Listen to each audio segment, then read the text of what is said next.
Šiandien daug kalbų, daug pažadų.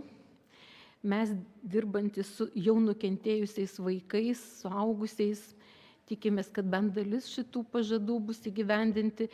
Ir atsakant iš karto į klausimą apie seksualinių nusikaltėlių registrą, tai mes ne tik pritarėm, bet mes siūlom šitą priemonę, kuri tikrai nepanacėja, tikrai nestebuklinga lazdelė, neišspręs visų problemų, bet šiandieną matydami mūsų situaciją, kai pakankamai silpnas yra baudžiamumas, kai aukos nepraneša dėl įvairiausių priežasčių, kai aplinka tyli, manau, kad tokia priemonė būtų savalaikė.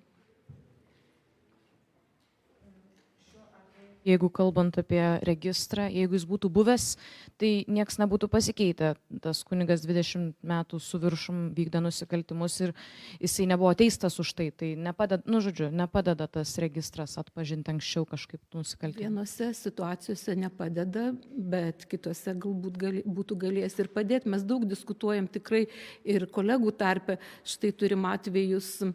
Pavyzdžiui, jūs visi prisimena tikriausiai įvykius Klaipėdoje, ten centriniam parke,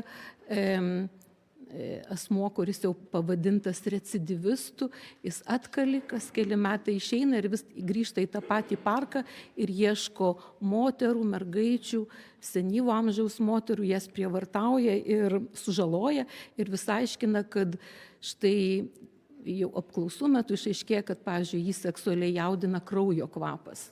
Ir štai toks asmuo, jisai pastoviai išeina ir ieško aukų.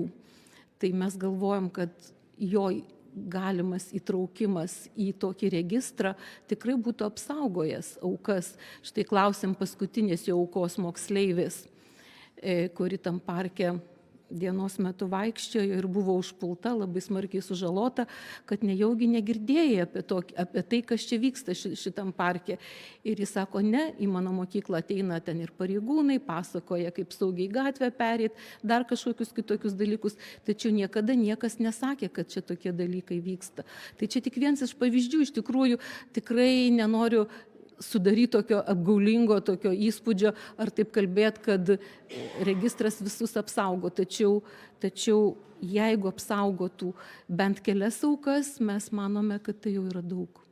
Pati bažnyčia teisėsaugai apie nusikaltimus pranešti neprivalo tada, jeigu jau asmuo pilnametis pasiskundė, jeigu tai senaties kažkokie terminai galioja. Yra labai daug išimčių. Ar neturėtume šitoje vietoje kažkokia keisti, kad bet kokiu atveju, kai bažnyčia daro tyrimą dėl įvairių nusikaltimų panašių, gal turėtų iškart kreiptis į teisėsaugą, o ne savo ruoštų spręsti? Absoliučiai sutinku ir čia mūsų idėja senai yra apie tai, kad valstybėje visi esam vienodai atsakingi.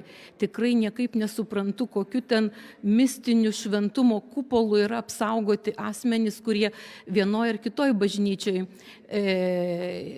dirba ir galimai atlieka nusikaltimus. Tikrai manau, kad sutana prievartautojo lytinio organo nepadaro šventu. Tai vienprasmiškai apie tai. Tačiau šiandien girdėjom daug tokių momentų, idėjų, kaip priartėti prie to atskleidimo, kas vyksta po tuo šventu kupolu. Tai tikrai tikime, kad tai gali būti įgyvendinta. Paskutinį iš manęs apie tuos medikamentus. Jums tekę girdėti, nuo ko čia jie, kaip čia jie, kam? Tikriausiai mažinantis tam tikrų hormonų veiklą ir tai yra medikamentinė kastracija, jeigu aš teisingai jūs suprantu, jūs apie tai klausėt. Taip. Kitose šalyse gal yra kažkokia pavyzdžiai? Manau, kad taip, bet negalėčiau dabar pasakyti, čia reiktų gal mediko, kad dabar nesvaičio tuščiai.